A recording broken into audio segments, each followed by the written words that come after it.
Адал ұрпақ, адал жол, адал болда бізбен бол. Мектеп клубтарының еріктілері осылай деп ұрандатты.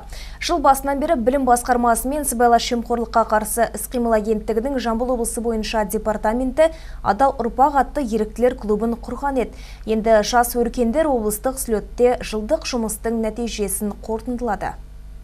Соңғы жылдары мектептегі жасөспірімдер ұйымдарының қатарына қосылған ұйымның бірі Адал ұрпақ еріктілер клубы. Оқушылардың тек қоғамдық белсенділігін дамытып қана қоймай, оларға парасаттылық пен адалдық қағидаттарын дарытып келеді. Аз уақыт аралығында олардың үйренгендері баршылық, бастысы жемқорлықтың қауіпті дерт екенін түсінген. Адалдық бұл қай жерде болсын да, мысалы досқа деген адалдығы, немесе бір-біріне адалдық, яғни бір-бірін сатпау, ал сыбайлас жемқорлық бұл ешқашан болмау керек. Тіпті мектепте болсын, үлкен іс-шараларда да жөрелер сатып алу секілді да, бірақ сондайлар болмауы керек деп ойлаймын өз басым.